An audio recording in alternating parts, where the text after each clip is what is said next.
Issues हैं वो फौरन एड्रेस हो जाएंगे। मुझे तो यहां तक उम्मीद हो गई थी कि जो ही एक लोकतांत्रिक सरकार बनेगी तो कांस्टेबल एस्पिरेंट्स को भी एज रिलैक्सेशन मिलेगा, पीएसए एस्पिरेंट्स को भी एज रिलैक्सेशन मिलेगा। और जो मैंने बार बार कहा कि जम्मू कश्मीर की सरकार को उम्र को लेकर एक पॉलिसी बनानी चाहिए, मतलब मैंने मुख्यमंत्री उमर अब्दुल्ला की बात कही कि एज उम्र को लेकर एक पॉलिसी बनानी चाहिए कि आप 40 साल तक हर बच्चे को फॉर्म भरने की इजाजत दें।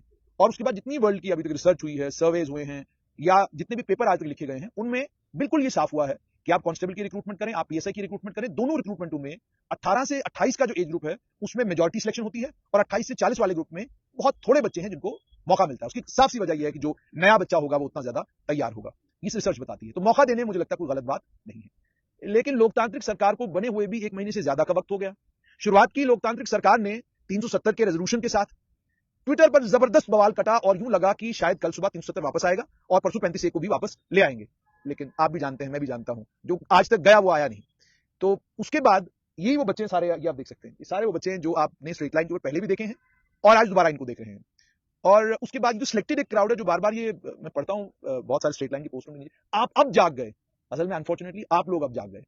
आप सोए हुए थे पिछले 5-6 सालों से। अगर आप लगातार देख रहे होते स्ट्रेट लाइन एज रिलैक्सेशन को लेकर, स्ट्रेट लाइन रिजर्वेशन को लेकर क्या कुछ कहा, तो शायद आपको यह पता चलता कि मौसम के साथ बदलना हमारी फितरत नहीं, और ना टीआरपी के लिए और वायरल वीडियो करने के लिए आपके कानों को जो अच्छा लगे वो सुनाने की मुझे आदत नहीं है। वो अभी भी नहीं सुनाऊंगा, आगे भी नहीं सुनाऊंगा।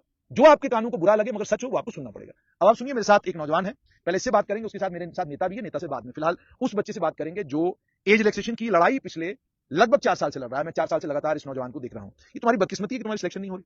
यही सब तो हमें ये भी लगने लगा है कि ये बदकिस्मती है। हम बार-बार, आप जैसे कि आपने कहा कि 4 साल से आप हमें कवर कर रहे हैं। पहली बात तो जो लोग, चलो इस पर भी हमें बात करें, जो आपको कहते हैं जाग गए, उन्हें शायद हमारी 2021 की वीडियो देखनी चाहिए जिसमें हमें टीएसएल ने अनकंडीशनल सपोर्ट किया है। चाहे वो पल्लवी सरीन जी हों, चाहे वो सर जो पीछे खड़े हैं, चाहे आप, आपने जिस तरह से हमें सपोर्ट किया है, ऐसा किसी और चैनल ने हमें सपोर्ट तब नहीं किया था और उस वक्त 2 साल की रिलैक्सेशन मिली थी। और आप लास्ट डेट तक लड़ते रहे कि रिलैक्सेशन इन बच्चों को मिलनी चाहिए। आज भी हमारी वही डिमांड है। जैसे आपने कहा कि 40 साल, क्योंकि आप सर, आप पहले मुझे बताइए, एक आपने केस किया था जिसके बाद हाईकोर्ट ने आपको राहत दी थी और हाईकोर्ट ने आपको कहा था आप इम्तिहान में बैठिए, और Jammu Kashmir service selection board को ये कहा था कि जो इनका रिजल्ट आएगा, इनके रिजल्ट के आने के बाद फाइनल सिलेक्शन इस केस का नतीजा आने के बाद होगी। वो केस का निपटारा हुआ भी चल रहा है? वो सर, अब एक्चुअली वो केस हमारा रहा था कैट में, तो उसके बाद सर हमने भी उसे अब 1 साल हो गया फॉलो करना बंद कर दिया, क्योंकि हमें शायद लगा कि वो केस जिंदा है? जिंदा है, अभी भी कागजों में जिंदा है। हमारे लड़कों ने स्टे लिया था ऑर्डर कोर्ट से कि इनका रिजल्ट निकाला जाए, लेकिन फिर जेकेएसएस भी नहीं आया, को स्टे लेकर गया कि रिजल्ट नहीं निकालना है। कुछ भी था, तो बस जो बच्चे लग गए बस उसी नाउम्मीदी में हम आज भी जी रहे हैं। लेकिन आज फिर से हमें एक बार मौका मिला है कि हम अगर हमें 5 साल का इलेक्शन, आपने तो 40 साल कहा, हम कहते हैं 40 नहीं कर सकते, वन टाइम 5 ही दे दो आप। चलो हमें से अगर हम ना लगे, ये ना कोई तो लगेगा, क्योंकि अब सर आप भी जानते हो कि बेरोजगारी किस तरह की चल रही है। यहाँ पर प्राइवेटाइजेशन, हम जाए तो जाए कहाँ पर?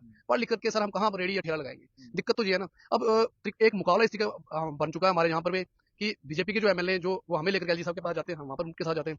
उधर से उमर सरकार कह रही है कि हमने इसको पास कर दिया है, अब एलजी के हाथ में है। अब बच्ची एलजी साहब की बात, एलजी साहब ने कहा था कि कानूनी सलाह हम ले रहे हैं, कुछ बन जाए। हम कहते हैं एलजी साहब कानूनी सलाह जरूर लीजिए, लेकिन 5 ईयर का वन टाइम एज रिलैक्सेशन आप हमें दीजिए, ताकि हम लोग घर में बैठ के तैयारी करें।